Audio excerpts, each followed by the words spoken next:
You still going on about that? Yeah, you still going on about that? Yeah, when you still going on about that? Ooh. Okay, that was good. I know I was supposed to come in with the whistling background. That is of course the great Pixies song. Where is my mind? Yes. Yes. Well, no, we talked about that. No, that's another completely original. You still going on about that theme song? Right. No relation to or trying to borrow anything from a famous song or a legendary band or icon. Yeah. Well, we're talking Fight Club this week, which has no relation to the song. Absolutely not. Even though there was a song by the Pixies that played during the end credits. Right, and I'm aware of it, but not when I was doing relation. That. I had no idea. Right. Just like there's no relation between like Mike Judge and Flat Earthers. There's similar. Oh yeah, in our previous episode, right, when we discussed Flat Earthers, and then we discussed Mike Judge, right, and not together. There's no relation. Yes. So apropos of nothing. But I don't know Mike Judge. And I cannot say or deny, because I don't know, if he is a flat earther or not. Yeah, okay, true. If I ever met him, I don't know if that would be the first thing I would ask him. Probably maybe not. If I was able to butter him up for a bit, my third question would be, Mike Judge, are you a flat earther? Are you a flat earther? Of course, I would have followed. My second question would have been, Are you like vaccine? Are you an anti-vaxxer too? You know, of course. How do you feel about start with that? And then I would chemtrails? start. The first one would be about 9/11. Yes, yeah. Well, that's all first questions should be asked to famous people when you meet them. That is like a good segue. Casual. Right. They usually a famous person will sit down and have a very long discussion with you about it. Right. Yeah. And then you'll have. That's why you have the second question about vaccines because they won't shut up about 9/11. Yeah. And then after that, you got to follow up with the flat Earth. And that's a good, nice dessert or like a mint. Yes. But if you're feeling comfortable, you can probably move into lizard people. Yeah. And Well, at that point, you're friends for life.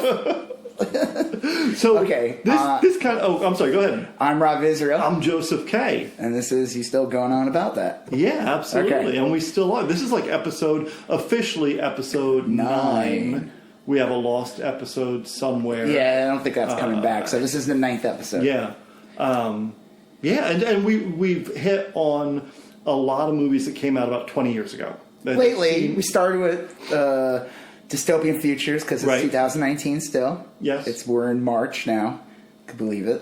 Crazy. And so we were discussing movies that came out around 1988 or 89 or early 80s that where their future was 2019. Yes, and a lot of the films had like Akira, for instance. The world ended in 1999. Yeah, something like that, or something like that. Right, and Akira took place in 2019. The movie, right?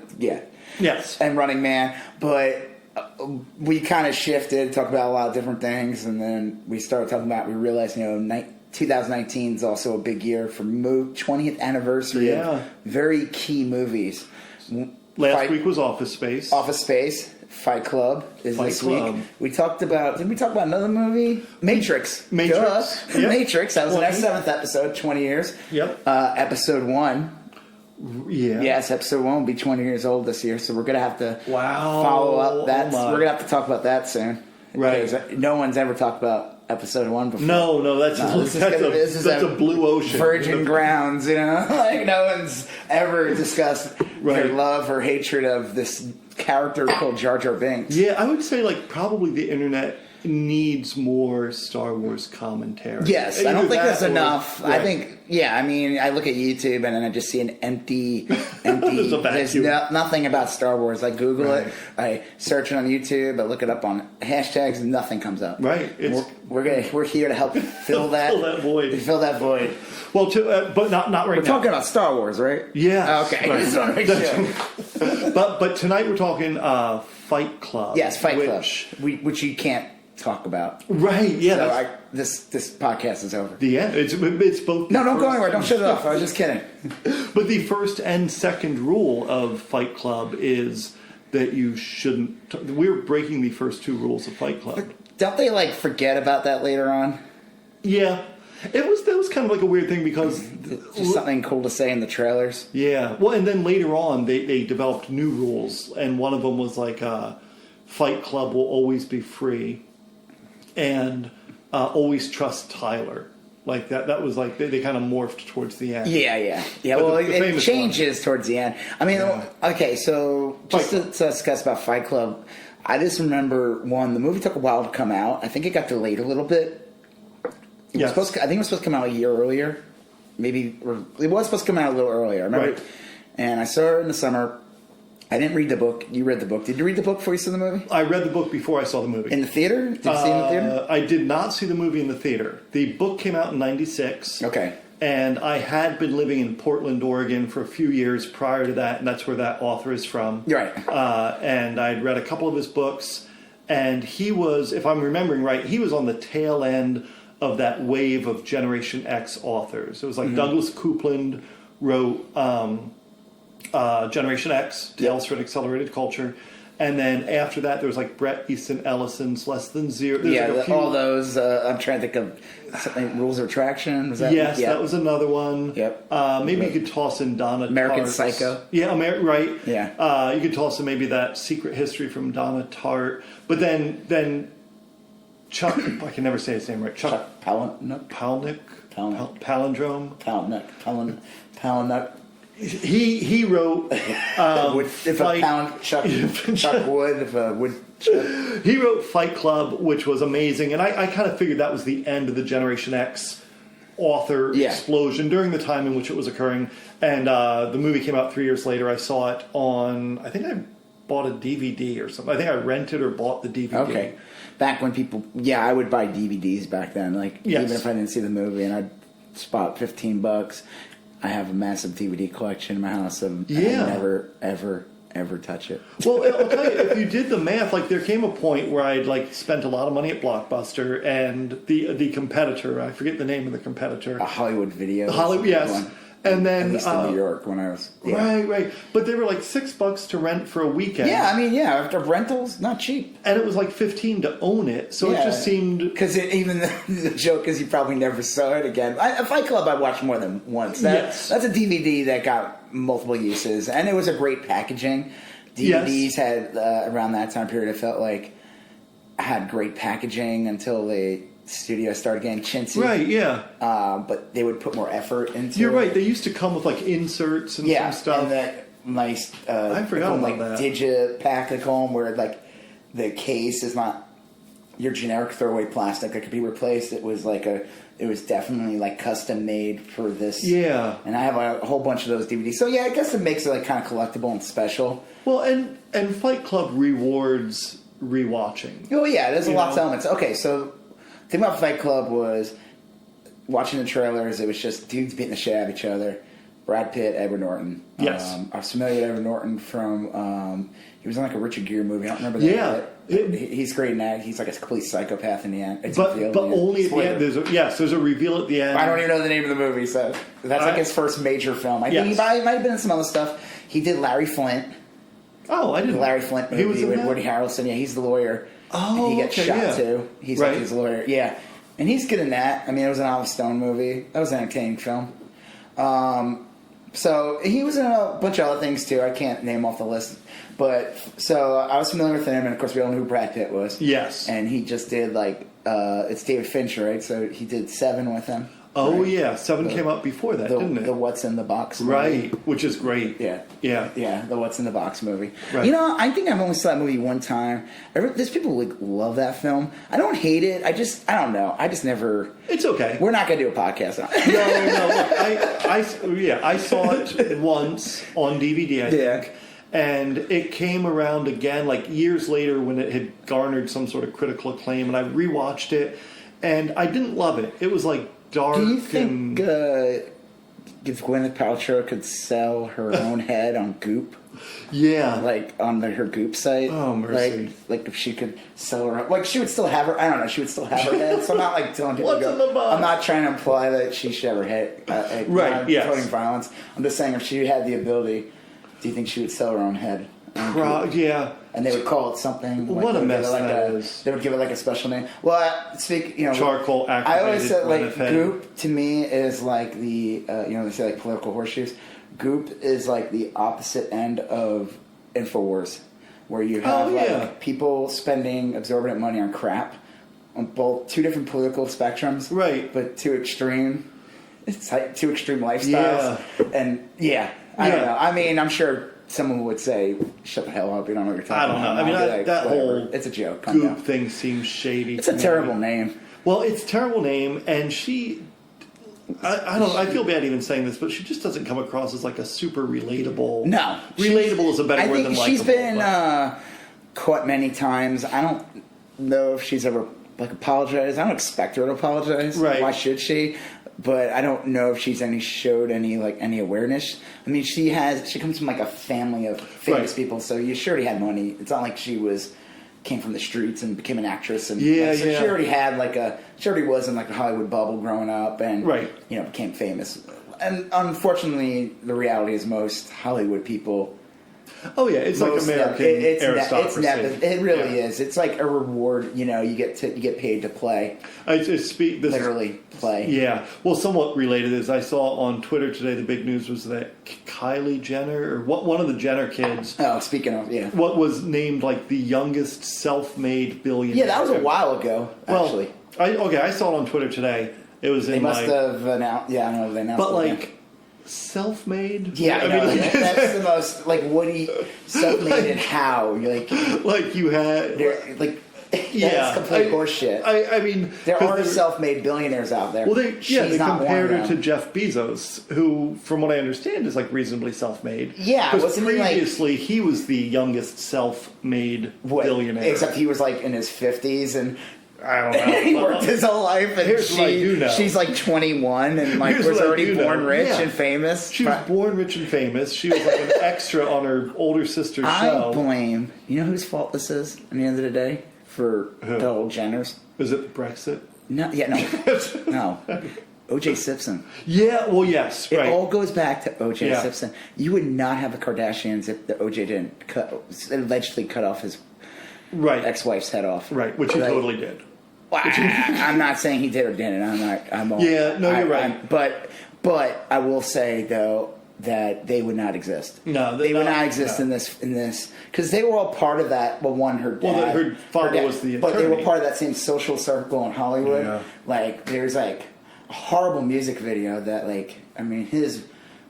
what's the mom's name? Oh, I don't. Shitty Jenner. Jenny Jenner, yes. I know who it is. It's Jenny Jenner. Jenny Jenner. The mom. The mom, Mama Jenner. Right. Oh, you're talking about the video where she's it's from the early 80s. It's a shitty video of her singing. I love that video. I Love L.A. or something. Oh. It's a horrible video. Oh, she's in that? Yeah, no, she made a shitty music video, and they were playing it, and OJ's in the video. And it's all her douchebag L.A. area friends. It's It's a vanity project. Yeah, it was a vanity project. And I remember it leaked remember the girl who sang the Friday song leaked? Yes. And that got huge. She was a little 14-year-old girl. Right. Parents spent $5 gotta get down on Friday. And it got out and blew up. Yes.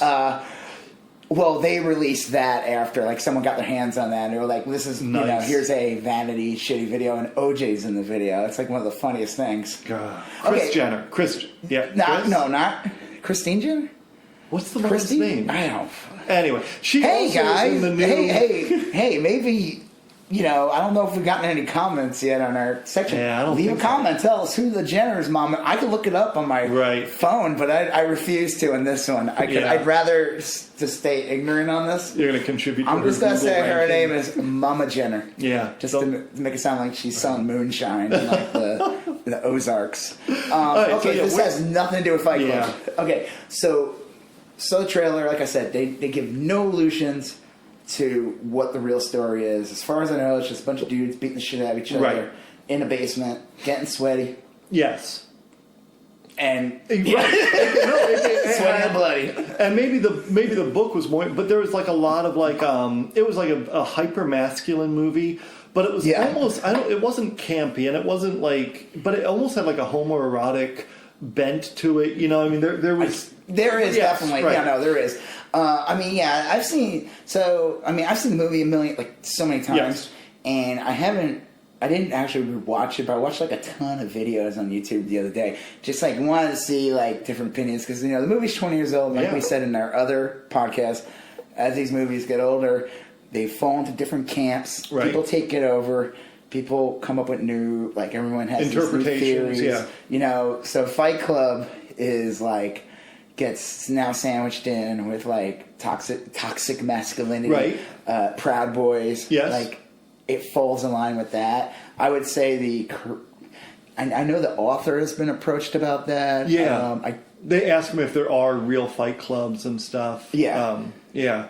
I think I 100% agree with you. There's definitely a group of people that have kind of co-opted that as like a toxic masculine type of, but incel, right? Men's rights group. They're but the movie, the funny thing is, because the movie. I mean, when you watch the movie, it's not campy, but I will say it's satirical. Oh yeah, and it's definitely satirizing these men. Yes, it's like it's not like I don't think it's celebrating them in any way. No. Well, they're portrayed as very sad and lonely and isolated, and the only way to achieve it is to take the shirts off and rumble with each other on the ground a little bit. Yeah, 2 men enter, 1 man leave. It's like Thunderdome. and yeah, I guess there's some little bit of dash of homoeroticism in it. Yeah. Okay. I mean, there is not like it just is. Yeah. There is, because even like, but it's funny because they say like the theory. Okay, so let's talk about the big reveal. Right. If you haven't seen Fight Club yet, that's your fault. It is. It's been 20 years. That's a famous movie. So stop the podcast, go watch Fight Club, come back. Yes. All right. Hold on. All right, you're back. Okay, nice. So I'm going to spoil the movie right now. There's 2 characters. Tyler Durden, played by Brad Pitt. Yes.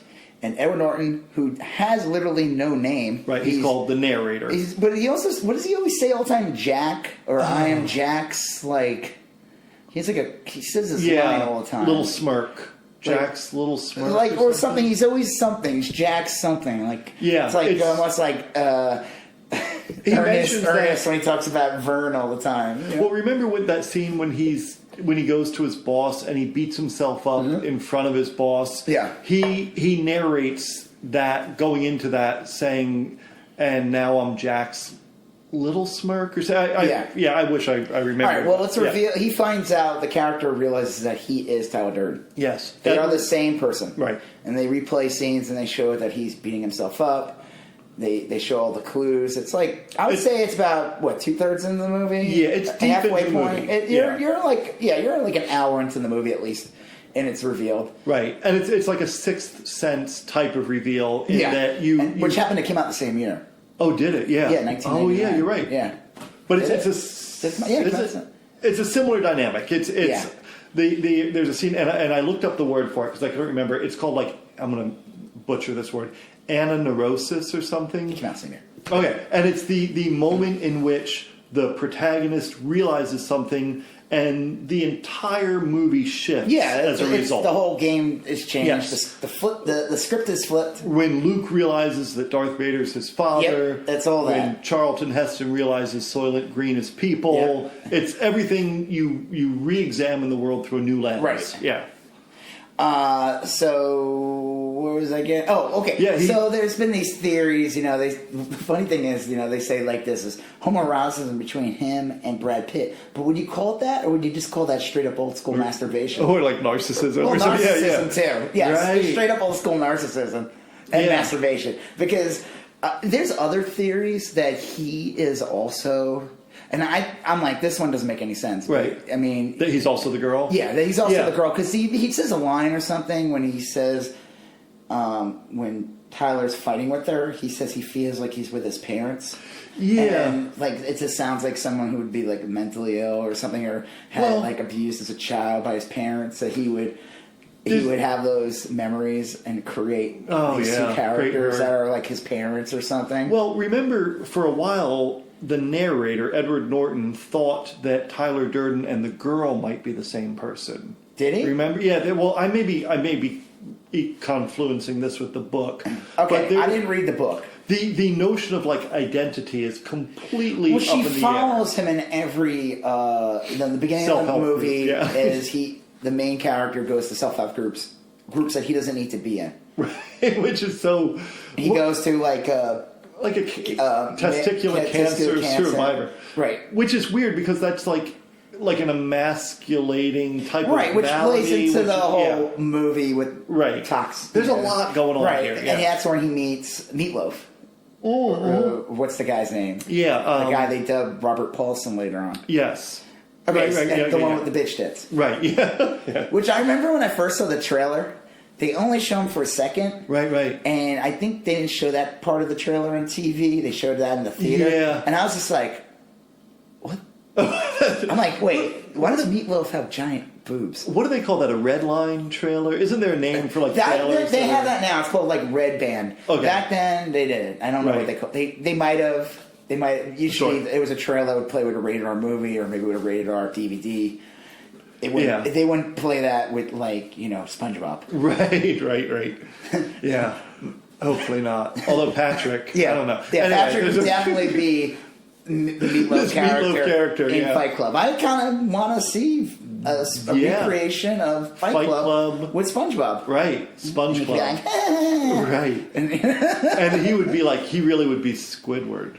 Squidward would definitely be Tyler. he would be the narrator. Oh yeah, you're right. SpongeBob would be Tyler. Because SpongeBob has you don't give a shit. Like an anarchistic. Yeah, kind of. Yeah. I mean, he's like sweet and innocent, but he didn't give a fuck. You know? Yeah. And Squidward would be like. Yeah, the uptight narrator. Yeah, with his. This makes a lot of sense. Yeah, and Patrick is definitely the Meatloaf character. Right. And. All right. Well, anyway, so I just want to recreate that. Yeah, that's a whole series of illustrations. Project waiting to be written. Yeah. You're right. That should be. Okay. I'm going into it. So deep dive. Yeah, Literally, it's the ocean. Yeah, there you go. So that's the movie, and incels. There's a lot for them to love about this movie. Okay, well, what's an incel?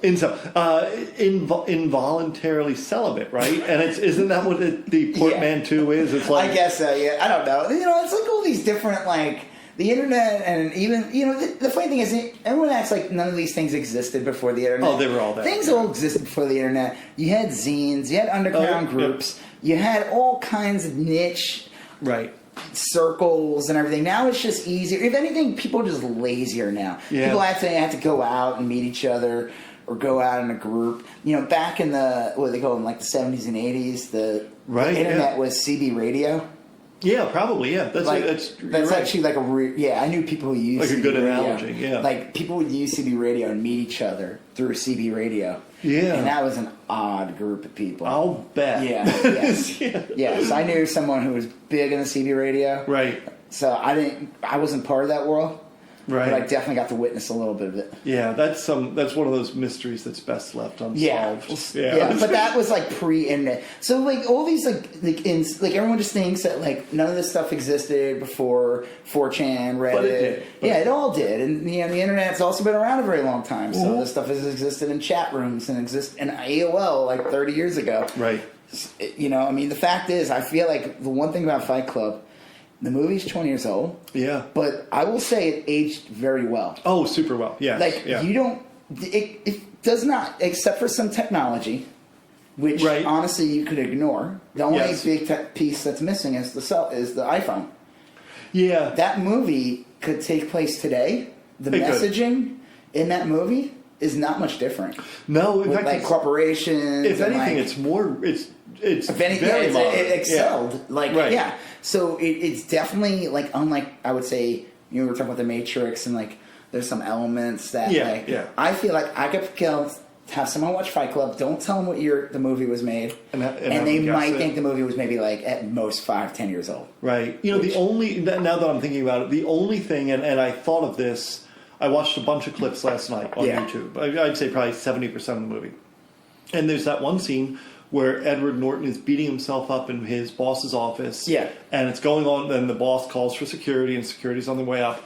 And he's beating himself up, and I was thinking, today there would be a security camera there, or they wouldn't. But that's it, you know. Culturally there would be different things. Right. He would not be able to be in that office that one piece of shit. Right. Maybe it depends on the office, and not everybody's like. Well, and it's so surreal. I mean, you're not supposed to take and that's one of the themes of the movie is you're not supposed to take everything fiction. at face value. Yeah. I mean, and that's true. Yeah, not everything. There's an ambiguity there, and once you get over the fact that like Tyler Durden and the narrator are the same person, then everything is open for interpretation. And they leave little clues, like Tyler Durden says, because what is it? He splices film because he can't sleep at night, even though it's the character. Right. And they show how he would put like dicks and the movie ends on a dick. Yeah. For like a second. And that's the thing is that Tyler Durden is supposed to be awake when, like, Edward Norton has insomnia, right? And when he's never really sleeping, it's just when Tyler Durden comes out, that's when he's like presumably asleep or something. So some of the things I watched and these clips and people who talk about it, one of the theories is that he is Tyler Durden, as it's revealed. Yeah. But the way it's treated in the end of the movie is that Tyler Durden is the villain that needs to be defeated in the end. And the only way to defeat it, he shoots himself in the head. It's really odd. It doesn't make any sense how there's a resolution to that. He shoots himself in the mouth. Yeah. It's kind of funny how it is. Right, he's like, ugh. Yeah, it goes through his cheek. Yeah, and but that Tyler Durden kills is dead. Tyler Durden. And you see like a hole go in the back of Tyler Durden's head. It really doesn't make any sense, which is fine. I mean, sure. You already got a movie where the guy is... Yes. So nothing makes sense. Yeah. But who's to say that he is Tyler Durden? Who's to say the narrator is actually just part of Tyler Durden's psychosis? Like it's almost like he always is Tyler Durden, right? And the narrator is something he created to almost escape himself, almost like an escape clause to whatever he's doing. Yeah, because he could still be Tyler Durden in the end, right? I mean, realistically, anything could happen, you know, and is no, but I mean, even in the beginning, he's always is. So maybe the joke is that when he's doing, this menial job that he hates and everything, that's really when Tyler Durden thinks he's sleeping. It's I don't know. It's kind of odd. It is an odd one. I'm gonna I think I take it at face value in the sense that that the narrator is so anesthetized by modern life that there's this anarchic kind of spirit inside of him, and that he eventually's got to kill that spirit, right? Or he'll just lose it. But you know what else was kind of weird, and maybe we're getting a little too deep here, but do you remember those scenes where the guy wanted to wipe his ass with the Mona Lisa? Do you remember that one character who kept saying that? There's I think so. Yeah, it was like this super anti-consumerist message throughout the whole thing. Right. Which, when I first saw it, and I only saw season 1, but you saw... I always love these anti-consumerist messages. In a Hollywood blockbuster. Yeah, in Hollywood blockbuster, like The Matrix, too. And it's it's only shit like that could have existed in that late 90s era. Right. And they could get away with it. I think if a movie came out with that messaging now, people on Twitter and stuff would just be ripping it apart. They'd be like, well, oh yeah, Warner Brothers, really? Oh yeah, Disney, really? You're telling us? Mr. Robot had that. I mean, we talked about this I briefly. think TV gets away with... We'll get into Mr. Robot later, but... I'm just saying, these big movies back then. Right. I always found it funny, remember the big Anonymous thing? Yes, yeah. They took the mask from... The Guy Fawkes mask. Mask, but really what made that mask famous is the movie V for Vendetta. V for Vendetta, yes. Which was based on a graphic novel. Right. But it was a 2005 movie, produced by the Wachowskis. So that's probably one of their yeah. I always found that bizarre that they chose this mask as this anti-consumerism mask. And I remember the funniest thing was that it got so popular that they were selling those masks at a Hot Topic. Oh, my kid has. My 8-year-old boy has. I saw that picture you posted. It's but now... And but in that time period, I think it was around 2013. Yeah, that sounds about right. Wall Street, Anonymous, they're starting to get big. And people were wearing that mask, and I was just like... I mean, you might as well wear a Burger King crown. And well, it's funny. My little kid, who's 8, watches these YouTube videos. Your 8-year-old isn't really anti-consumerism. No, she's not. I mean, it's like these are these like she's poser. She's very good poser. But a lot of those videos she watches, they've co-opted the Guy Fawkes mask as like kind of a fun little thing. It's a symbol of like mischievous. I mean, it's what the hell were you watching? Yeah, she watches this. I forget the name of it, but it's about a hacker. And the hacker wears the Guy Fawkes mask. The hell are you watching? This family is trying to like stop the hacker. Is this a cartoon? No, it's like a family made it on YouTube. Oh God! You can't watch those videos. No, my son watches some of that. Yeah, I feel like there's some child abuse in that. And the parents make those kids. I did too, but look, I mean, I watched Land of the Lost. And is that child abuse? Well, a lot of those Sid and Marty Krofft. I watched like Lidsville and Sigmund and the Sea Monsters. Yeah, but those were made by production companies. I'm talking about those families. They're indistinguishable from this. No. Those videos produced by people that like they had, and it's usually like these families have like 6 kids. Yes, they're just like, we're gonna exploit the shit out of our kids. It is. It's like a family of like 19 homeschooled kids. They're all and the dad will dress up like Batman. Yeah, they're right. horrible. I think my son finally stopped watching them. For so long, I was like, please don't watch that. I felt like the dad in the Twisted Sister video. Oh yeah, right. But instead of like cool like thrash metal music that I was trying to stop him from watching incredibly lame family produced YouTube videos. Like, what are you doing with your life? I want to watch this lame video of this dad and his 6 kids. Oh, I'm gonna go cry. Cry. I want to vlog. I want to cry. Yeah, those. Okay, so they're real bad. Yeah, you should stop. Yeah. Oh, yeah. Anyway, so back to Fight Club. Fight Club did have this super anti-consumerist message. Yeah, and I think I 100% agree with you that like incels and Proud Boys and a lot of the detritus you see. I'm not saying that Fight Club's the blame of that. It's just they've co-opted it though. They definitely like. I mean, it's probably celebrated or something. I don't know. I mean, it's a movie, but it's just like anything else. You know, it's like the red pill in the Matrix. Right, right. They try to like. I always love that like these groups that like their agenda is always to hate like Hollywood and do all that. Right, but they always use Hollywood. It's hysterical. Yeah, it's like funny. It's such a hypocrisy. Yeah. Fight Club. He starts. It starts with him sleeping a lot, and that's kind of a theme in the beginning. It's well, I thought he has. Yeah, he has insomnia. You mean like so? Yeah, and then he meets Tyler on a plane. Right. And they hang out, and he realizes one of the things. First he meets him on a plane. Right. Yeah, and first thing he notices they have the same briefcase, which is what they say later on with the big revelation. Been a clue. Was one. There's clues dropped throughout the whole time, So that's like the revelation. You wouldn't know it. It's like when you watch it. It's like the same thing with The Matrix. You know, you watch The Matrix and you see the world before, and it's still like that gray greenish color, but it's just when you watch the film, you just think it's stylish. You don't realize that was actually showing the sign that he was in a computer simulation. The Matrix is like those colors, glitch. Yeah, right. Yeah, and the glitch. Yeah, and that's another reason why Fight Club is worth rewatching because. It works so seamlessly and naturally when you're first watching it. Yeah.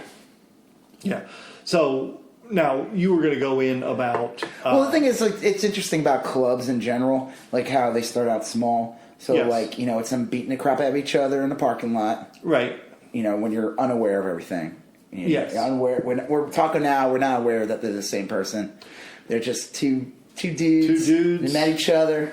Beating the hell out of each other. Now today they start a podcast, except you'd find out later on the guy's been talking to himself the whole time. Yeah, that would be crazy.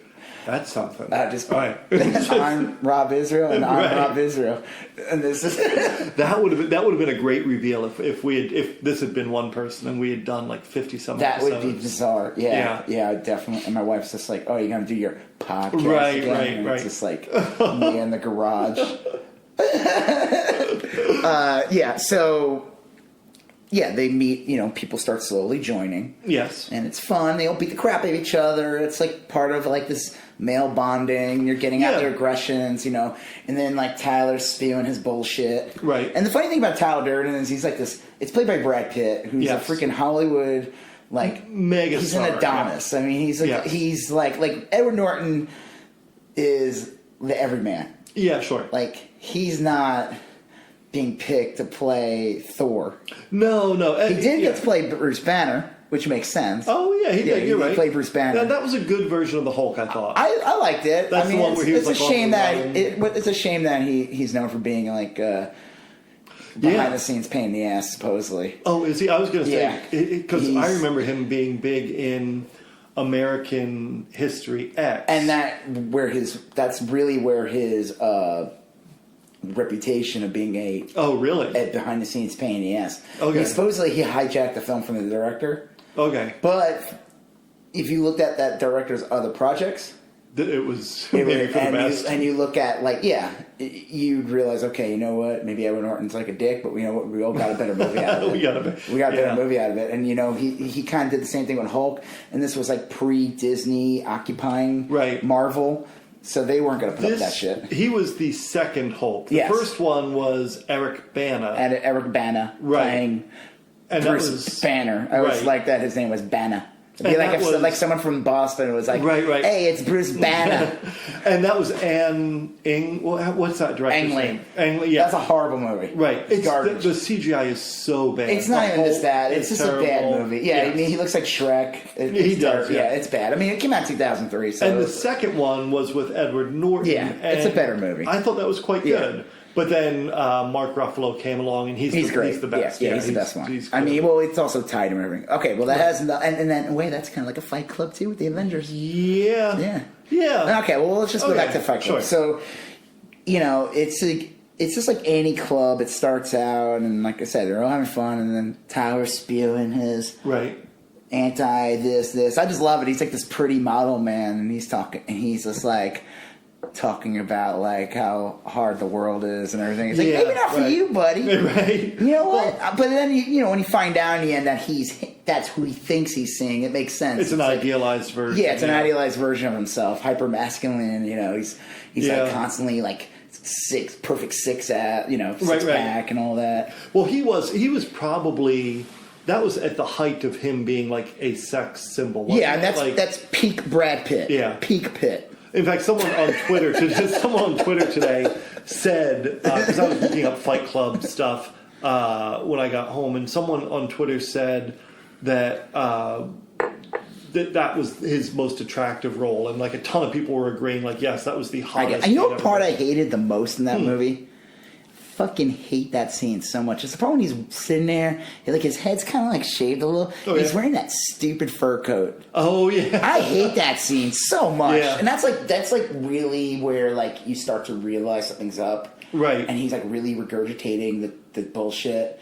And like the camera does that weird like yes, what I'm talking about, like it's like it's all jumbly. Yeah, I thought it when I first saw that. I think I remember thinking that was like Edward Norton's insomnia really kicking in. Like it's played as like Edward Norton's losing his grip on reality, and that Tyler Durden is still a very real person. But so all fun groups. Yes, sometimes they go a little too far. Sure. Yep.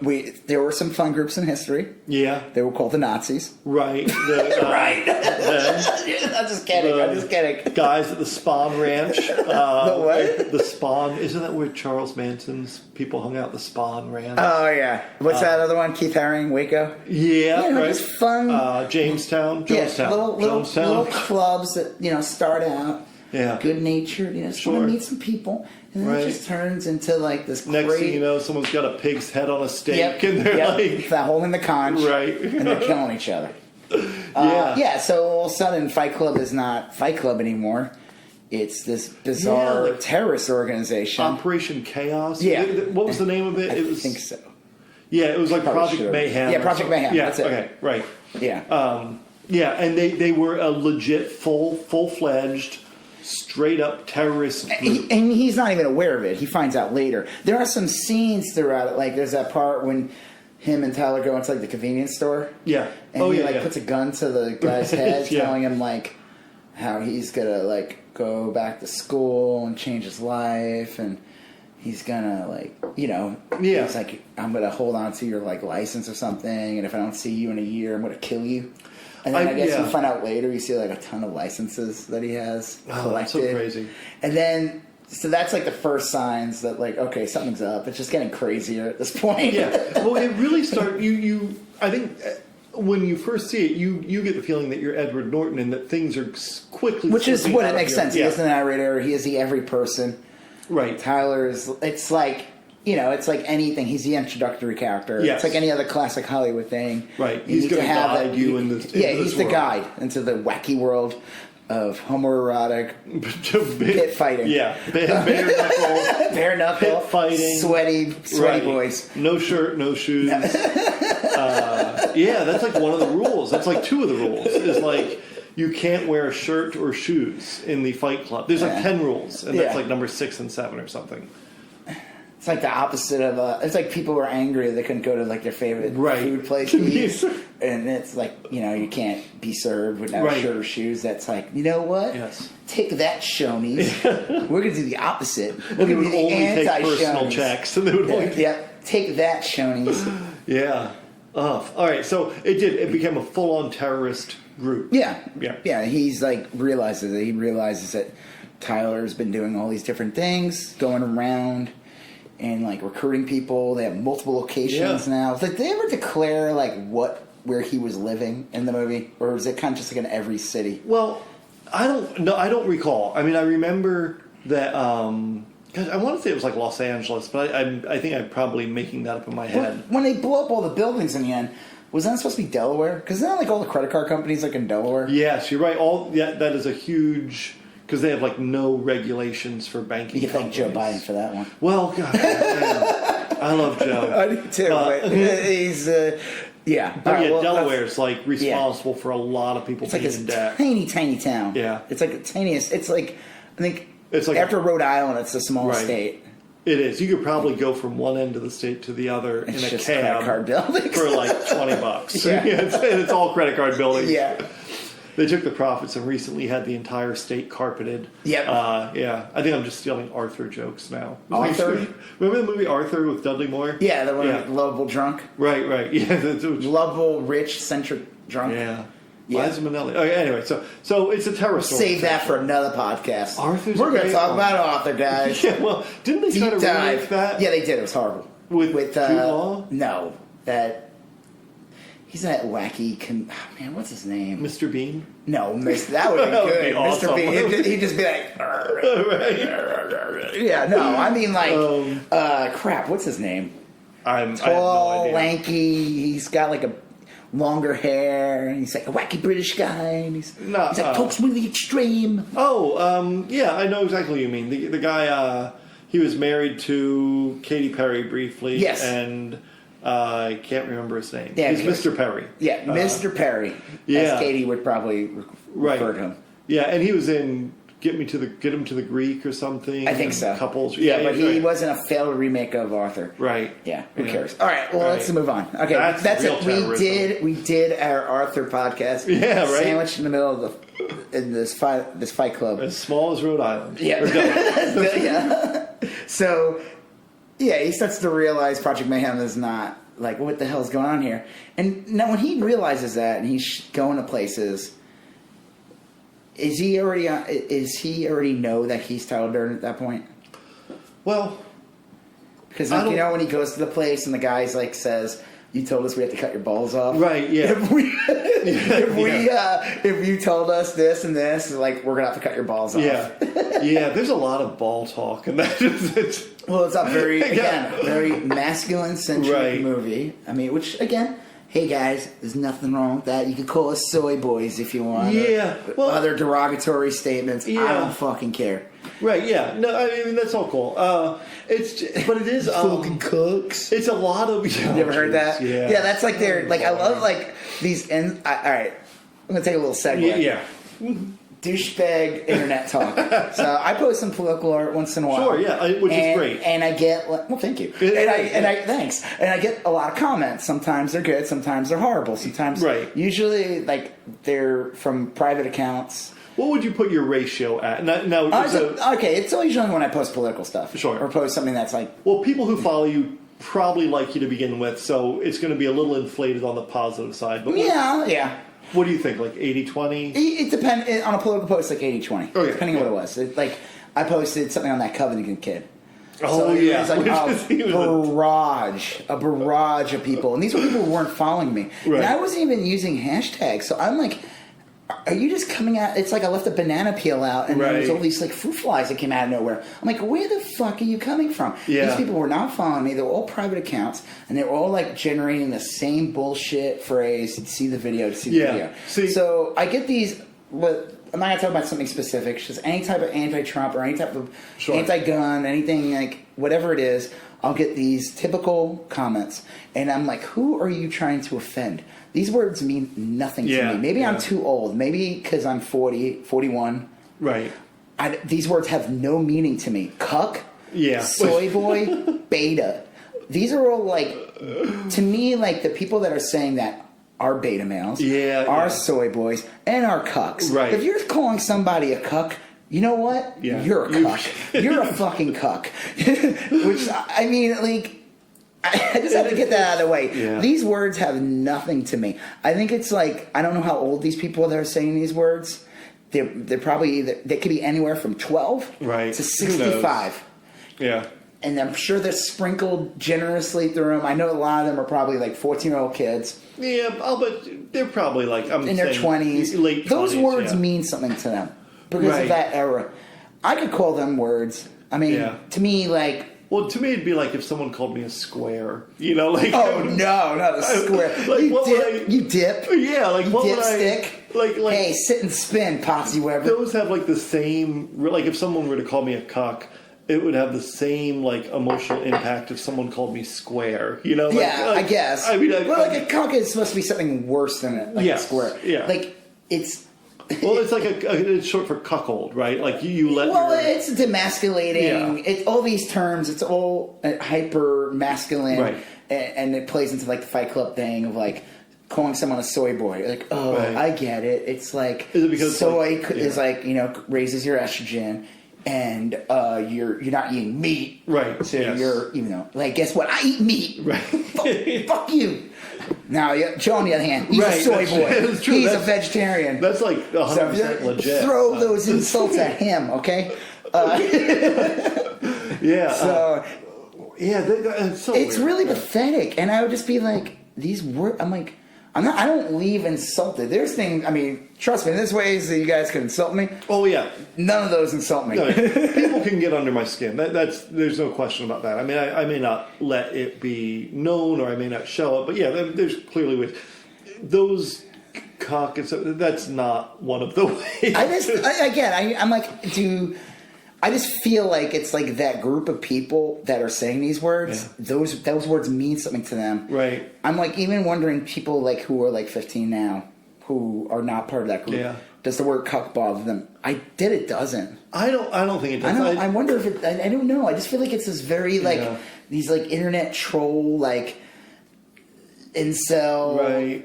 Right. Douchebag, assholes, like those words have a meaning to them, and that's why I just think again, it's like no, you are those. Well, like words. all words have like a life cycle of meaning, Like there's a very few words that like have remained consistently. Like the word cool, I think has probably meant cool for about 70 years now. Unless you go.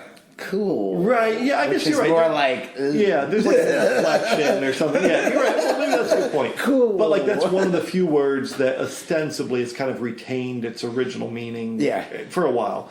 But yeah, So yeah, they've... Well, I guess that would be the thing. If you were watching Fight Club and it was made today, those guys in the movie in Project Mayhem would be using words like cuck, beta, and soy. Well, that's funny. And Tyler would be pushing those words. Yeah. Do you think, you think so? You think hell yeah. Yeah, definitely. Beta male. They'd be saying that type of shit back and forth. I mean, if it was made today. But that wasn't, I don't think that was Chuck Panolix. I'm butchering that name, but like I don't think that was his intention. Well, the movie was made. I mean, the book was made in 1996. I didn't read the book, so how about this? So you read the book, right? Yeah. What are the big differences between the movie and the book? And you said it's a short book, right? It's a slim read, like what's slim though? Because like some people will be pages. Okay, maybe. that is pretty slim for a book. Well, it was based on. It originally started as like a 6 or 7 page short story. He had written a collection of short stories earlier, and there was one called Fight Club, and it was like 6 or 7 pages long, and it wound up being like chapter 6 or 7 in the book. And so that kind of formed the whole thing. And it's funny because I spent a little time digging up the book and kind of reading through it. The one thing I remember that really struck me, and this is probably a comment on the time period in which it was written, is Tyler Durden in the book sold soap. Well, doesn't he sell soap in the movie too? But do you remember what the soap? Yeah, it's the fat of. Right. And that's in the movie. Yeah, it's the fat of the rich selling it back to their fat asses. Yes. Or selling their fat asses back to them. But in the book Generation X by Douglas Coupland, which came out like 5 years before, but was kind of like the beginning of the Generation X novels. There's a great scene in the beginning of that book where the guy's walking his dog, and his dog's digging through the garbage, and his dog comes out, and it looks like his face is covered in cottage cheese. Ugh. But he had dug through. It was the back of a liposuction clinic. Don't you feel like? Like, do you ever? You don't. I feel like I never hear about that anymore. I think is it because of like the belly band has gotten like that type of surgery's gotten bigger that lipo isn't like you're right. a thing I don't anymore. Hear about used to hear that is a very 90s. It's a 90s. Now that we talk about these things, people who watch these movies are gonna be like, what is because I feel like lipo was such and you think about that back then. I mean, like the whole idea of it. I've seen videos. Yes, they stick like a rod in there. It's literally super like invasive, a fucking vacuum cleaner. Yeah, Well, anyway, so I remember that so clearly about the book, and thinking even back then, like this is a motif amongst these writers that liposuction is such a class. Well, it was a big thing discussed in media back then. I mean. I would say, what's the other one? The thing they use botulism. Oh Botox. Botox. Yeah, right. That was already starting to be big back then. Yeah. Any of those type of like yuppie, expensive. Yeah. So that played right into Fight Club. But I mean, the book was very similar to the movie. The book was very well written. I love that guy's writing style. It's real short and curt. Does the movie change anything drastically? I wouldn't say so. No. Look, it's been a while since I read the book. Because movies always change. Like, to me, even like movies that come close to the book, they'll change characters around. Yeah. They'll like leave out characters. They'll give a character a different purpose from another character. The book, to me, and again, I'm kind of speaking from like a decent recollection, is... You didn't read it yesterday. No, I didn't read it yesterday or last year or the year before. Right. But it was real... I remember it as being very focused on like God and the notion of like absent fathers. Well, the father thing is definitely played into like when he says like we're a generation raised by mothers. And, right, yeah. I'm just like... Which I guess, you're really kind of pulling me around on this whole incel angle, which I hadn't... I know you mentioned that when we talked about doing this podcast, you said, well, I'm going to bring up the incels and the Well, it plays in... I mean, it's the men's activist groups, which I always found really ironic. I didn't see it as clearly before, but like talking about it now... Your eyes are open. Welcome to Project Mayhem. I think I've been red-pilled. You've been red-pilled. You've been... Yes. Here, I have a podcast you should listen to. It's Candace Owens, Jordan Peterson, and and Ben Shapiro. And you've been red-pilled. Sucker. But you're right. I mean, it's so weird because like there's so much masculinity and there's a lot of conflicting messages. Well, what was it like? So I saw an interview with he was on Joe Rogan. Okay. The author? Yeah.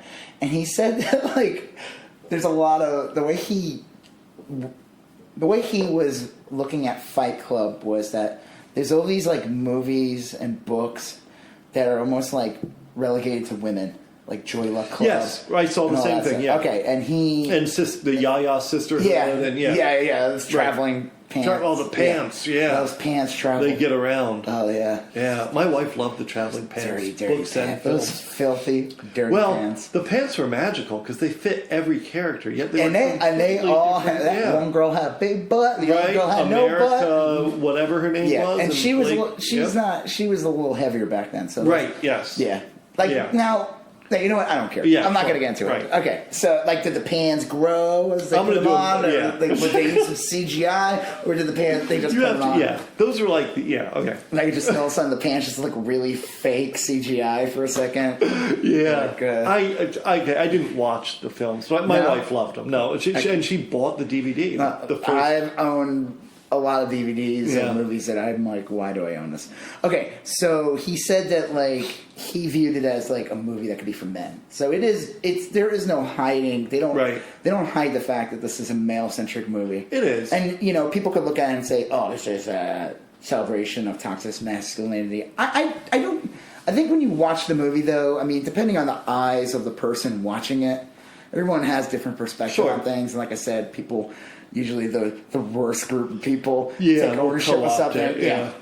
But I would say it's not a celebration in any way whatsoever. I mean, it is. In the end of the day, this stuff is wrong. The narrator realizes he's wrong. Yes. Even though he is that guy. He is the hero of the story. He realizes that he realizes everything that it was done wrong. And unlike other people we'll bring up in a little bit who try to run away from it, he literally he believes what's going on is not right. Yeah. He's not trying to all of a sudden be oh, I don't want my name attached to this Project Mayhem. Right. Because I don't want this to hurt my image. He Edward Norton's character really is this is wrong. Yeah. This is gone out of control. People shouldn't be like this. So empty. He's so empty at the end. The Edward Norton character. But he is the hero of the story. Yeah. Even though he is also the villain. Right. But even though it's revealed that they're the same person, you still view them as two separate characters. Just because you still see Brad Pitt on screen. Right. You can say I think of it as having two main characters. It is two main characters. Yeah. Brad Pitt is still on the screen. You see Edward Norton as Tyler Durden, but it's usually from a distant shot. Right. Yes. You don't ever usually see him, so it's from a distant shot of a camera looking at it, people looking at it from a distance. Yeah. That's Edward Norton. He's not aware that he's beating himself up. So I think that's the difference between what saves the movie. The movie is not this manifesto for toxic masculinity. It's not. I mean, does it celebrate a little bit with the club in the beginning? Yeah, but I think it's also what it does. Just like any other thing, it shows how enticing something can be for a person who doesn't feel like they have something, and they join a club. So the movie kind of shows that. But it's almost like you're joining a cult. Yeah, and then you find all of a sudden now you're in part of the Manson family and you're killing Sharon Tate. Yeah. Or who was that one? Not Jodie Foster, but Patty Hearst. Yeah, it's like a SLA type of what do they call that? Stockholm syndrome. Yeah. In other words, she ends up becoming empathetic and taking on the cause. Characteristics. I just like that she's in a lot of John Waters movies. Oh, is she? Yeah, the real one. Yeah, John Waters has hired her. She's in a couple of his movies. Is she still alive? Yeah. She's probably in her 60s now or something. But he had her in a couple movies. She was in Pecker. She was in another one or two movies. With Edward Furlong. Was that him? Eddie, and Christina Ricci. Yeah. And then she was in another one that kind of, it's a bad one. It's Stephen Dorff, where... I forgot what that one's called, but they're Was it Dorf on Golf? Yeah, Dorf on Golf. That's a different... Yeah, Stephen Dorff on Golf. It's just it's just him playing golf. It's not... But Dorf on Golf is something totally different. Oh, that was Tim Conway. Yes, you're right. Okay. Comedic genius. Totally wrong. It would never play. The one thing I always liked about... Now Dorf on Golf. Talking about Dorf on Golf. Natural progression from going from Fight Club to Dorf on Golf. So Dorf on Golf, I never actually watched. That was like Hank Hill's dad. Kind of. So the thing about Dorf on Golf was They advertised the shit out of it on TV. Always, they were yeah. just videotapes. Yeah. So again, pre-internet. The only way to see Dorf on Golf, I don't think it was ever aired on TV. They might have played a special, maybe. Probably I on don't Night know. Flight or something. Maybe, I don't know. Yeah. But the only way to get Tim Conway's Dorf on whatever series Yes, there were was several. to go Yeah. buy the VHS or rent it. Right. And I bet you could go YouTube it now. I mean, it's literally just Tim Conway walking on his knees with shoes on where his knees are, and he does all kind. It's really wrong. It would not play today. It would be like it would not make it. It would definitely not make it by today's standards or by 10 years ago. I mean, and he would do all kinds of shit. It wouldn't even just be the fact that he's making fun of dwarfs, but he would like Dorf on Golf, and then all of a sudden he's like dressed as like an Asian guy, like a really stereotypical Asian guy. And You wonder like what were they thinking? they were thinking that they were making money off it. Yeah, I guess. People who were willing to go out, saw a commercial for Dorf on Golf and said, "Here's my $20. How can I get more?" I paid $20 for a 30-minute video of I had forgotten all Tim about Conway that. just leaning forward and leaning back. That's all he's doing. Right. But he looks like he's moving around. It was just so. I mean, like, nothing about it worked. I mean, it's just like I don't think. I never saw. I only remember the commercials. I remember the commercials, and you're right. I had forgotten that that was a series. There was a whole bunch. Dorf on Golf was just one of a series of Dorf on whatever. Yes. Right. Gosh. Wow. Well, I don't know if he died, but I think he's very sick. Tim Conway. Yes, he's old. Carol Burnett died, right? No, she's alive. How about Harvey Korman? He's dead. Okay. Yeah. Okay. Let's back to Fight Club. Okay. So yeah. So when Dorf shows up in Fight Club. To fight Dorf in Fight Club was the best scene. Yeah. When he's doing the fighting, and then he leans back, and when they're about to swing, and he ducks, and then they play on the hole because he's short. Right. That was awesome. I love that scene when Dorf on Fight Club is like probably the best video. Which is weird. But then he died in the end. Yeah. If you reimagine Dorf on the series as like an anti-consumerist kind of Dadaist experiment, Pardon me while I spit my beer out. where like it was just a sly commentary on consumerism. Yeah, that's what it was. Yeah, not a cheap ploy to sell a shit amount of videotapes, morons. No, I think it was like kind of a real like a avant-garde think piece. Oh, totally. Yeah, it was up there with all the greats. Right. Like, Warhol's Empire. Yep. A lot of the future. Do you think when Tim Conway passes away and they do like the Oscars, the in memoriam? Yeah. Do you think they'll show him as Dorf on Golf? Right. And they'll be like, they'll have someone like singing or playing. And it'll just be like Tim Conway. And you just see him like leaning backwards. Leaning forwards. Leaning back. But like slow. Right. Because it's the Oscars, because they got to show the celebration. Do it That'd be amazing. Come on, Oscars, do it. Yes. But first, Tim Conway, you have to pass away. Right. But at no rush. No, we can wait. We can time. Yeah. But yeah, that would be awesome. But I could see that as kind of a situationist guide to board kind of comedy. Anyway, Fight Club. Okay, so like I said, I don't. As much as people can view this, say this is like a celebration, or look at it through new eyes. Everyone looks through it with new eyes. So you get, like I said, you get people who, you got the one side of the group that takes it and exploits it, and then you get the other side that criticizes it and talks about like how it's like this celebration of toxic masculinity. It's this, it's that. It's horrible. It's the worst thing ever made. This goes against my cisgender 36 modes of right. Yeah, binary. I don't know, whatever. I mean, I don't think. Look, Fight Club, if it were released today, it would definitely be problematic in some ways. Oh, hell yeah! But it wouldn't be like. I mean, there's not a lot of like.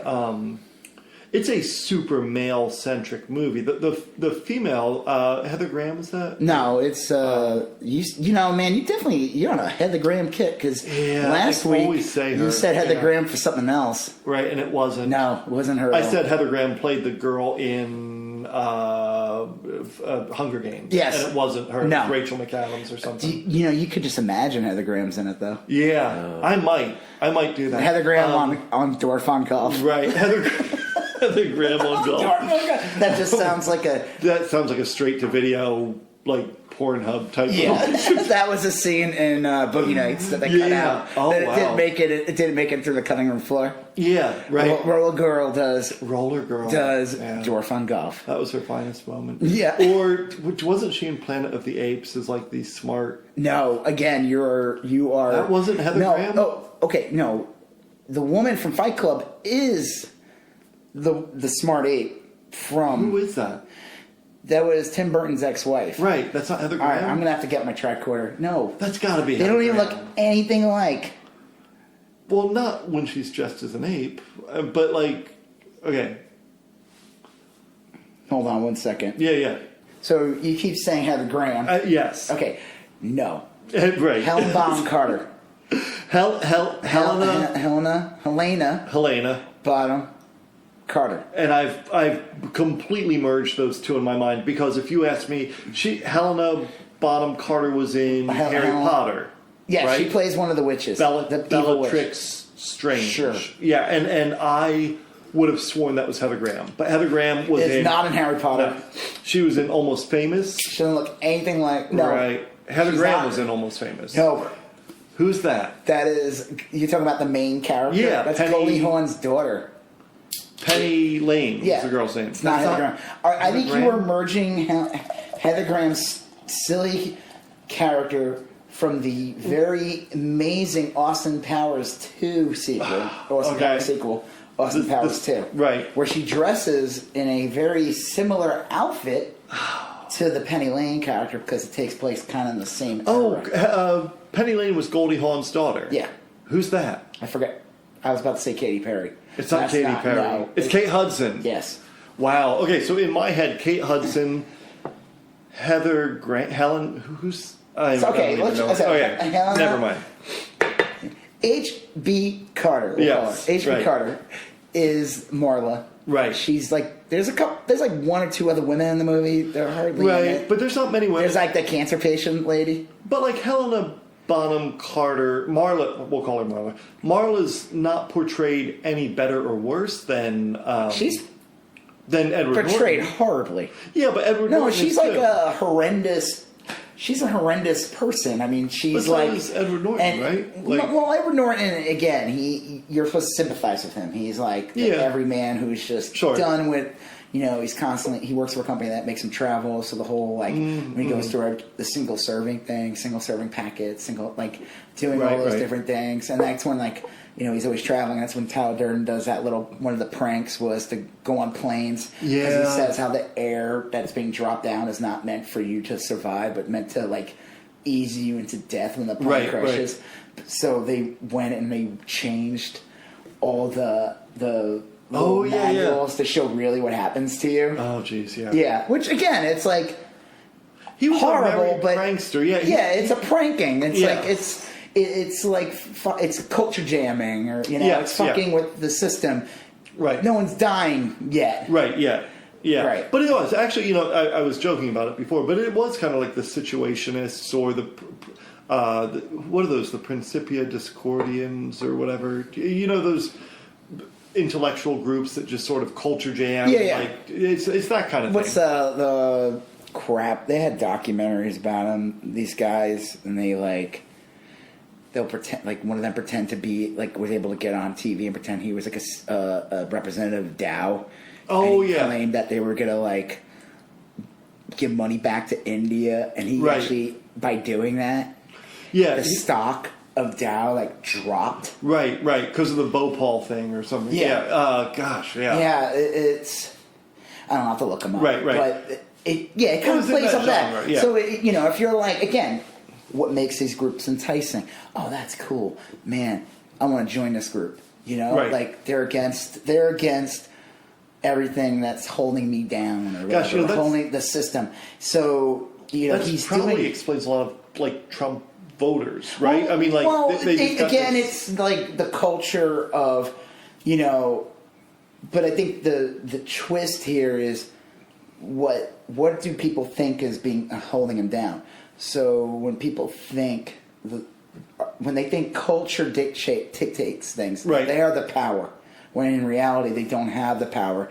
They may have like a cultural power. Yes. Selling like Hollywood or music or entertainment, or like what they would deem free speech, which sure. I always think, to me, it's just like, okay, you just want to say the N-word, or you just want to say something horrible about women right. without any repercussion. That's really what it comes down to. Right. It really has nothing to do with, like, I think, like, and this has been going on for years. I mean, this has been going on since the Civil Rights movement. Yeah. I mean, they play this, like, victim card, like, oh, white people can't say this anymore, or men can't do this anymore.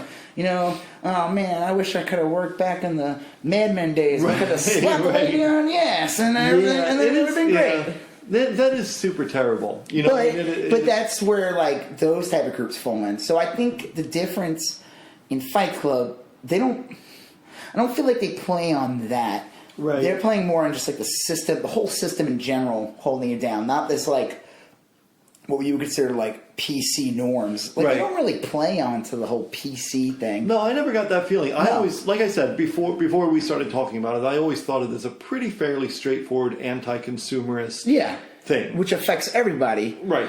And I don't see it as this like, it's not an attack on this like liberal or PC culture or whatever, but there are groups today that use things like Fight Club. They've co-opted and stuff like that, and theirs is to attack what they would consider PC culture, or like the men's rights groups, you know, like the women are holding them down because, you know, whatever, because they can't leave their parents' basement. I don't know. But like, if you look at it through the lens of 1996, when the book was written, or 99 when the film came out, people weren't really concerned about that. They were more concerned about... Well, no, they were always the group of people that were doing that. You had your Rush Limbaugh, Ditto Heads, and everything. Yeah. I mean, again, this stuff is not... It just gets repackaged. It's the same bullshit. It just gets repackaged. Right. With newer... They get hipper people. You know, Rush Limbaugh's a fat old bald man. Yes. He's got your grandpa and your uncle... But, you know, they got to get your 25-year-old cousin now. And they're not... Rush isn't going to get them. Yeah. So they got to get like a Gavin what's his name? Gavin McMinnis or whatever his fucking name is, the Proud Boys guy. You know, where they co-opt like this cool look. Yes. Where, you know, he dresses up like kind of like a hipster, Doc Martin wearing type, like fedora and beard and the fucking Fred Perry's they wear. The Proud Boy thing. Right. So you know, it's a fashion thing, and it's like it's co-opting cool punk rock look. And it's like, no, you're selling the same old-timey bullshit. Yeah. Just repackaged. But I don't think Fight Club, the message behind Fight Club to me was more, it was more anarchistic, but it was not like, you don't see like Tyler Durden talking about like PC culture. No, they don't really ever touch that. It's more, again, it's like corporations out of control, and like, it was more just like destroying the system and having it start over, you know? Yeah, if you put Fight Club in a vacuum and remove all context from it, I have no problem with Fight Club. I mean, I love the book, I love the movie, and I think even ostensibly, like, I don't have to make excuses for it for what it is. You know? Like I said, I just think what it shows, just like any other group, it shows how enticing a group can be for somebody who feels like an outsider, who feels like they're being held back. Right. How in a group that's willing... a charismatic leader, and you can have this with anything. Flat earthers, you know, you can have this with anything. Just gets people to join a club. Yeah, Fight Club. You know, so it's the same thing, but it just shows a very distorted, but just like any other thing, where it just gets out of control. Yeah, and then the guy who was the founder had a more nefarious plan in the end, and all of a sudden those dudes are, you know. They're all dressing militant. They don't have their names anymore. And that the real change is, so going back to Meatloaf's character. Mm-hmm. What was his name? Like Bob or something, wasn't it? Yeah. I mean, it was... I should know this because I saw some of these clips last night. I think it was Bob. I want to say it was like a couple names together, like Bob. Robert. Well, his name's Bob, but so the joke is that they're not supposed to have names anymore. Right. So they find out that like they went to go destroy like a Starbucks or something. Yeah, something like that. And Bob gets shot in the head. Right, yeah. And the thing is, like, Bob should never join the group to begin with. No. The whole point, like, he met him in that testicular cancer group. Yeah, Bob, yeah. And I've seen, like, people talk about this. Like, Bob represents masculinity failed. Like, what happened, because he got from using steroids. Yes. He ended up getting testicular cancer, and he ended up getting those, like, bitch tits, as they refer to them in the movie. Yes. No offense to female dogs. Right, sure. Rest in peace, Mitzi. That's my dog. She was no correlation. That he is like a representation of like failed masculinity, a failed extreme masculinity. That he did the steroids and everything like to get that full maximum, and it destroyed his life. So he joins the group later on. Like, he just shows up later, and like, I don't think he didn't ask him to join. No, but he obviously must have did when he was in Tyler mode, right? And so I guess when he's starting to sleep or something, he sees that Bob is dead. He's got a hole in his head. Yes, and then none of them are allowed to have names, and like the one guy's like, in death, we have a name. And they start going, his name was Robert Paulson. And it's like one of the funniest scenes. They're all just like, they're all like drones now. And they're like, when you're in death, you achieve a name. Like, they're fully in on the cult. They drank the Kool-Aid. Drank the Kool-Aid. And he wasn't aware of any of this. And he just goes to town, traveling, and he realizes how many places. It's multiplying. Yeah. Like, it's becoming, it's like spreading. It's a full-on terrorist organization. Yeah. Right.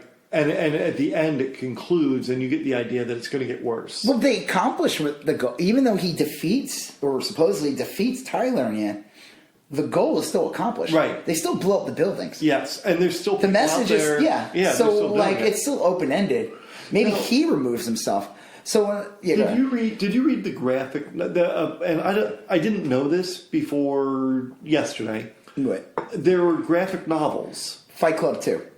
And you remember who wrote it? I read it. Oh, you did? Yeah, it was Chuck. Yeah, it was the author wrote it, and But one of the artists was Matt Fraction, the Hawkeye artist. Matt. Almost. I think you're getting the name wrong. But what is his name then? Is it Matt Fraction? I think it was Cameron Stewart, but I thought it was the guy who did Hawkeye.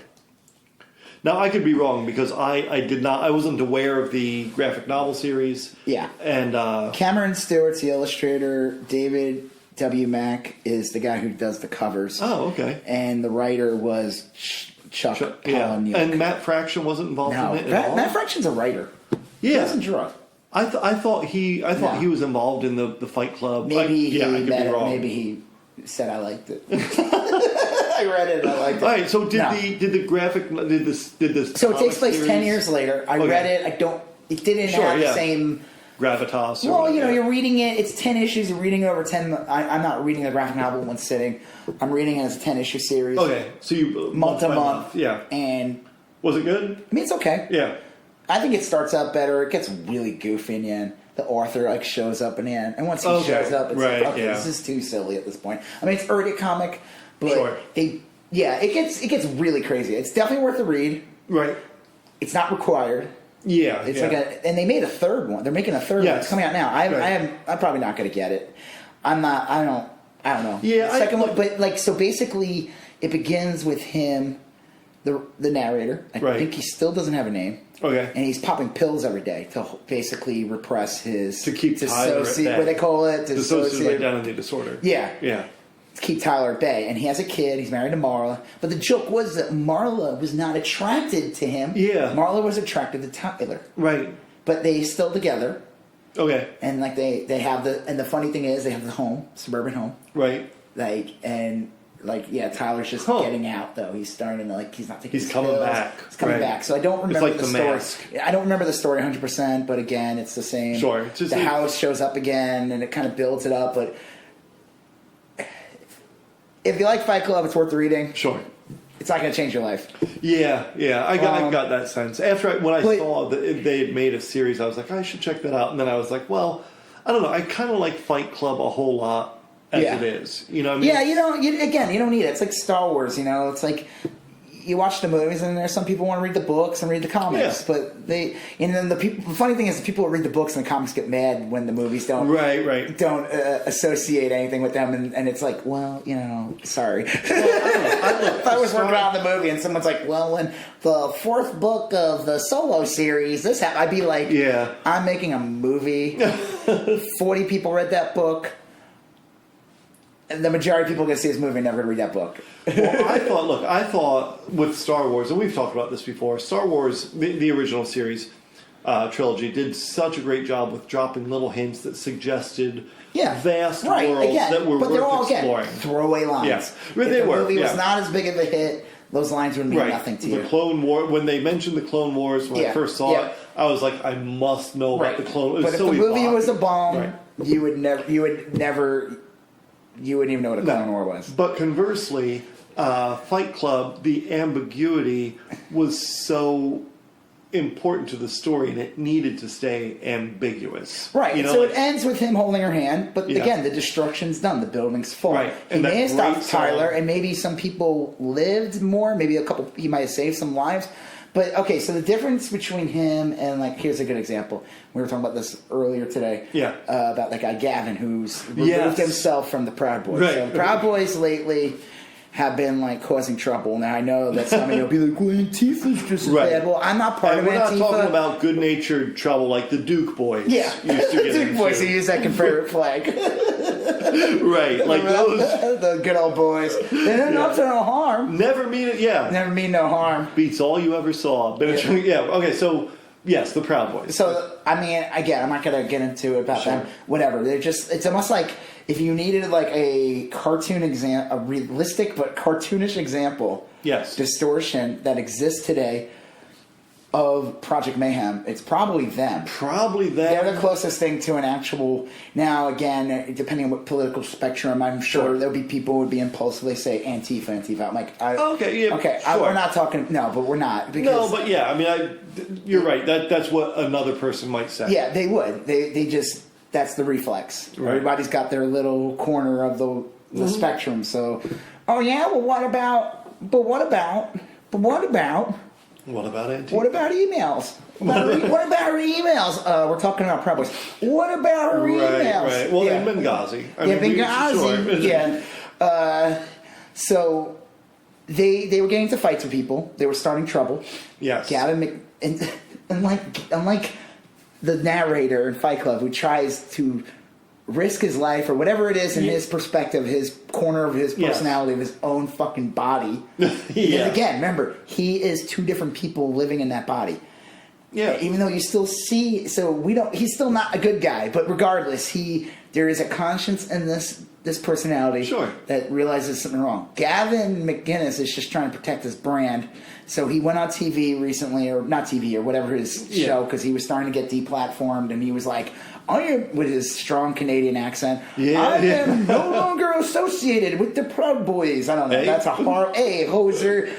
Tim Horton. He was wearing he's wearing a hockey jersey. Yes. One of his teeth is missing. All right.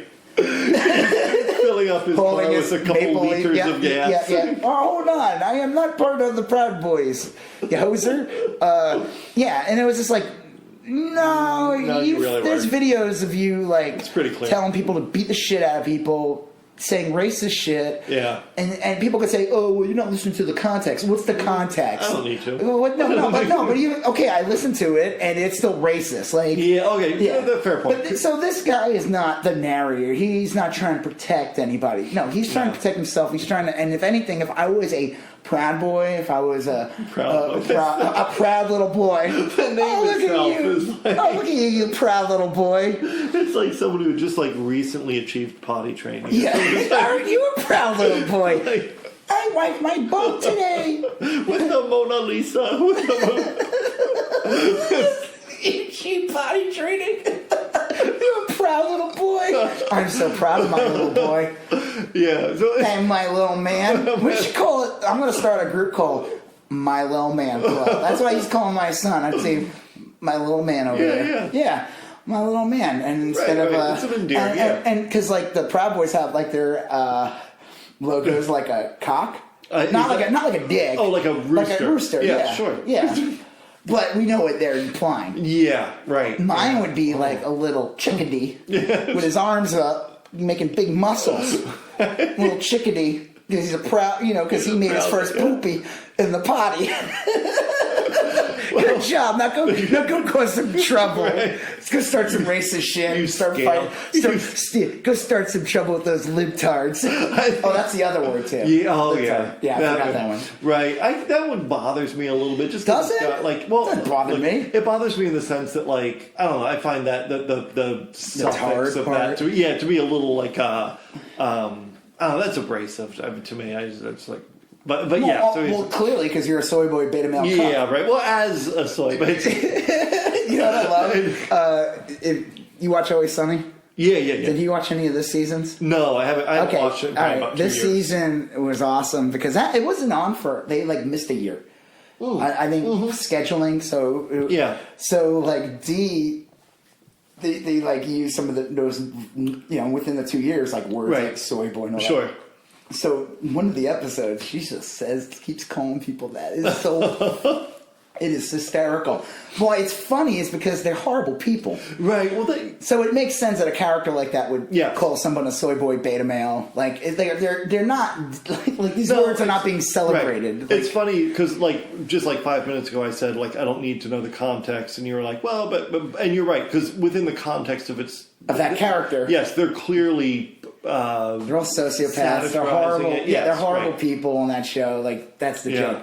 So I thought it was hysterical this season that one character D would start calling like Mac and then those words. So, like I said, if I was a proud boy after my first movie, right, and the founder, the idol, basically like a fucking coward, right, because that's what he is. He's a coward. Yeah. Well, he put his tail between his legs. He moved and he's like, I am not a proud boy. Yeah. I miss the toilet when I poop. I'm not a proud boy. Yes, as he sits on his lawn, drinking a latte. Shitting. Yeah, right. It was latte. I know. I love that. It's like the same thing with those Fox News assholes who talk shit and they live in New York City. Yes. It's like you're just selling shit to people. You know my favorite one recently? This is the best one.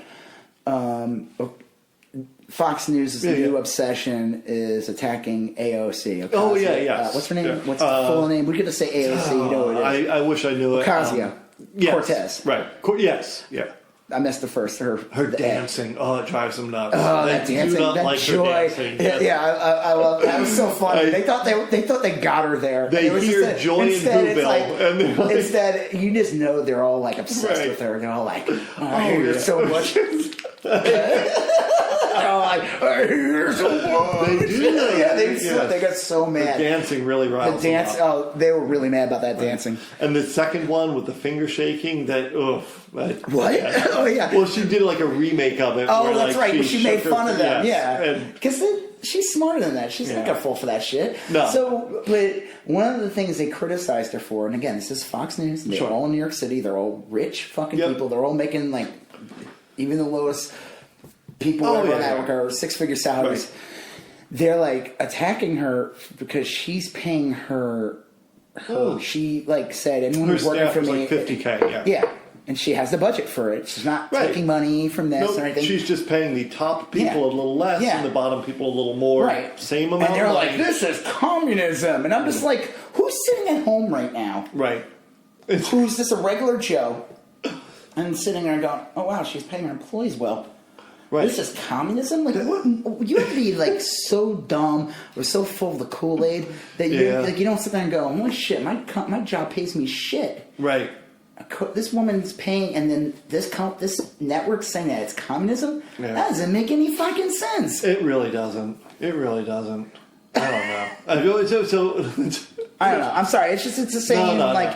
So the argument, like I said, they get a lot of. So I don't think it's fair to Tyler Durden or the narrator of Fight Club to be compared to a Weasley turd like the Proud Boy guy. Yeah, Gavin Gavin McMinnis. That said something like that. Yeah. McInnes.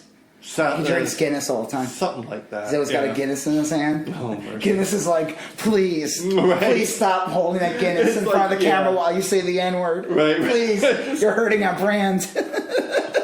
You're killing They're us. sending him cases of like Pabst. Yeah, please, just stop. Well, okay, so I'm gonna go. I guess we'll wind up on. We'll wrap up Fight Club. I love Fight Club. I think it's a great movie. Yes, it is. It's a great movie. We wouldn't be talking about them. Yeah, and I see. Yeah, there's some weirdness with it, but what a great. I think it's like I said. I think if I were to show that to somebody.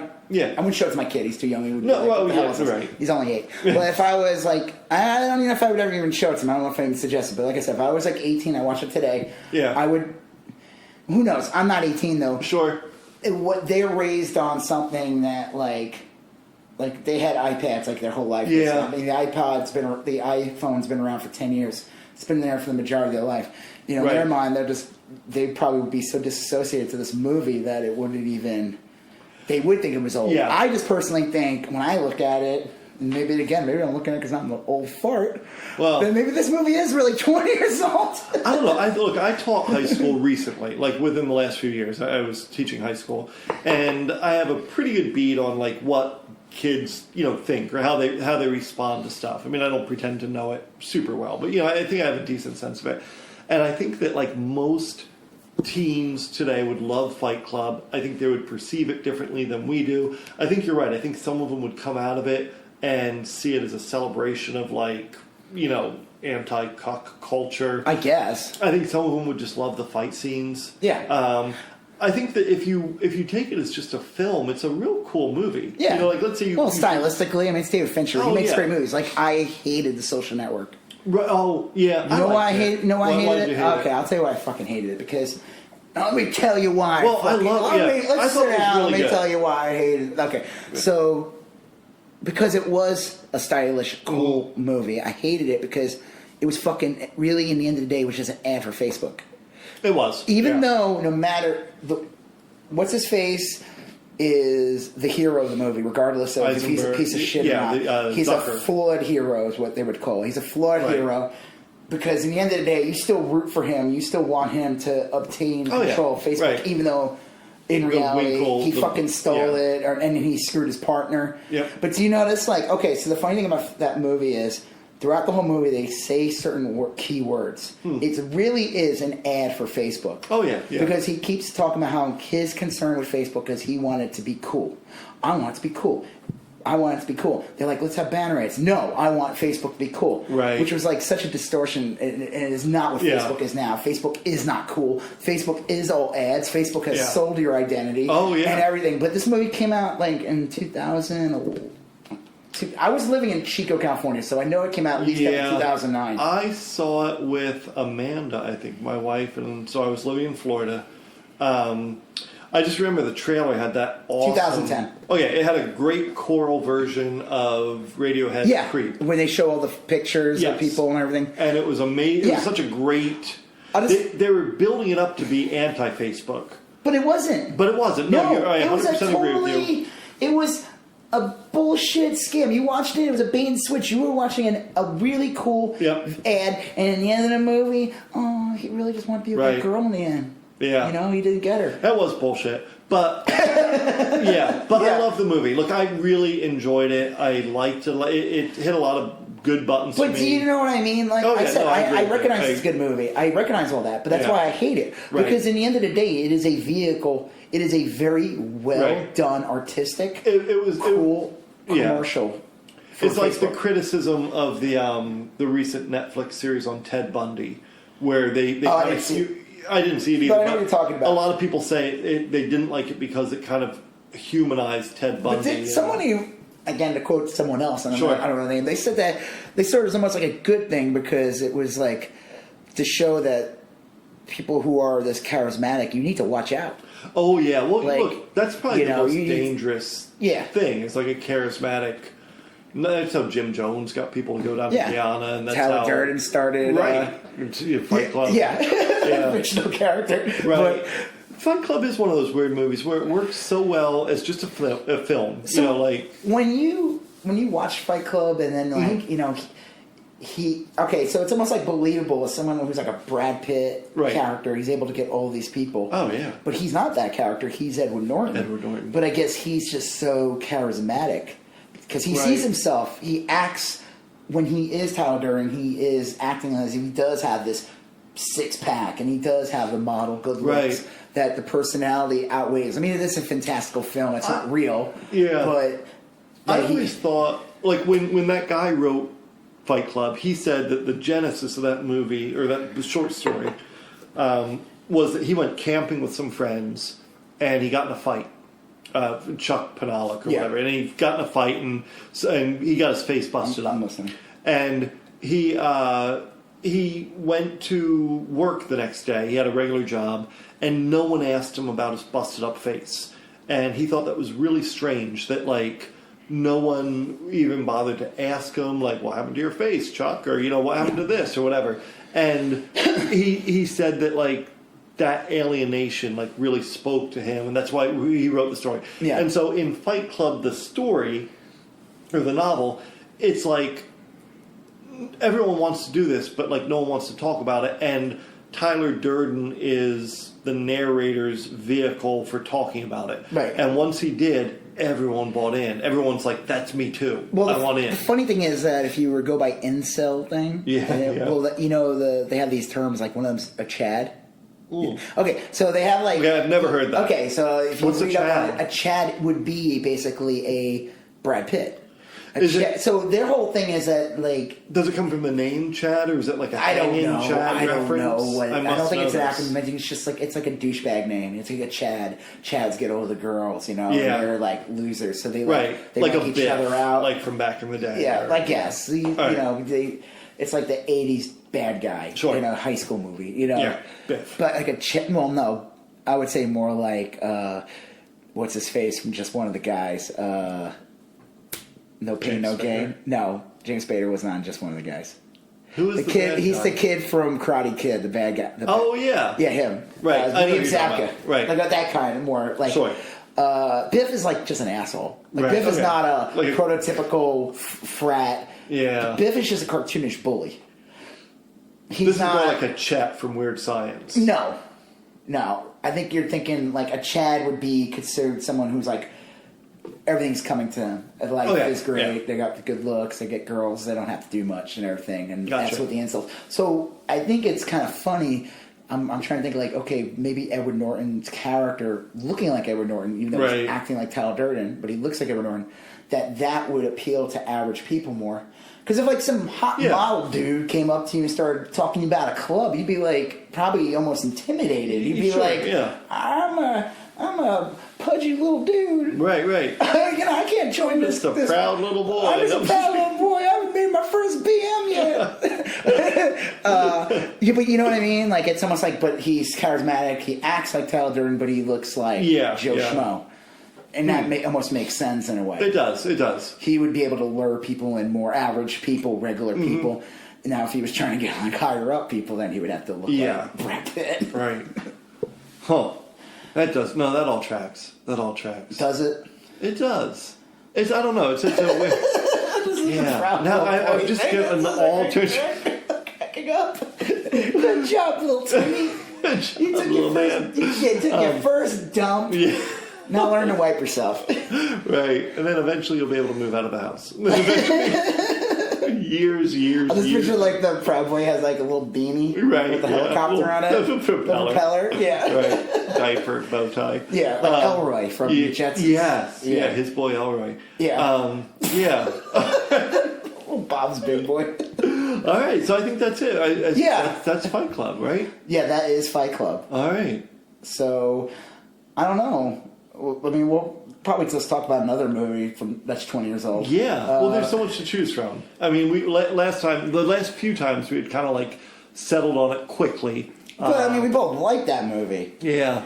So here, I'm just going to look up real quick. Movie is 1999. Yeah. No. The Matrix. We talked about. We talked about The Matrix again. I think it's a worthy subject. Oh yeah. Sixth Sense. I think we almost covered the basics of that here. I mean, we can talk about Bruce Willis's late career resurgence, but whatever. I wouldn't say he had a resurgence. Oh, I would. Galaxy Quest came out 20 years ago. I'm not a huge fan, although I thought it was good. Yeah. I think I just don't like Tim. Is that Tim Allen? Yeah. Yeah. But it's a good movie. I feel like it outweighs Tim Allen. Yeah. Okay. Like, yeah. I don't like. He's the star of the movie, but it's such a good movie. If you don't like Tim Allen, it's fine. Because he's kind of playing. The funny thing, he's playing the William Shatner role. Right. He's a character. It's almost like he's playing the douchebag William Shatner role. Yeah. Because you know how people like in the Star Trek world and Star Trek event, like William Shatner always kind of came off like a jerk. Yeah. A little bit. Right. Like he has that famous skit on Saturday Night Live where he goes to a Star Trek event. It's like one of the funniest skits. That is a great one. And it's also, it's not exactly, but it's kind of that new Black Mirror USS Callister. Did you see that? Yeah. Yeah. It's in that vein. Well, no, it's just the joke is that, the skit is really old. We're talking like mid-'80s. So anyone who was like a Star Trek fan, this is pre-Marvel movies, pre-any type of movies. So if you were into Star Trek, the movies were popular. People saw the movies. But if you were like a Trekkie, you were a straight-up nerd. Yes. Like, you just were. And, like, by cultural, modern standards. Right. Like... Well, there's no problem with being a comic book fan. So a good example of a Chad would be, speaking of geeks, people who would be like, I should say, like, I'm a real nerd or whatever. Right. They would see people like that you never heard of Gamergate, or they would see a person like Chris Hardwick who would say he was. Chris Hardwick would say he was a nerd. Yeah, and I'd be like, no, dude, you're like too charismatic. You're too you're not a fucking nerd. You like some corporate geek properties. Sure. You're not a fucking. Get the fuck out of here. Yeah. You're like, you're like a very funny, charismatic, good-looking guy. Get the fuck out of here. No one's like falling for your act. Right. But that they would see that. They would call him, he would be a Chad. Yeah. He's a Chad. Or a Chud. Right. Okay, so probably not Chud, but yeah. So what else we got? The 90. Well, this is a whole shit's on the movies. Like Magnolia came out. Oh, that's okay. But I honestly...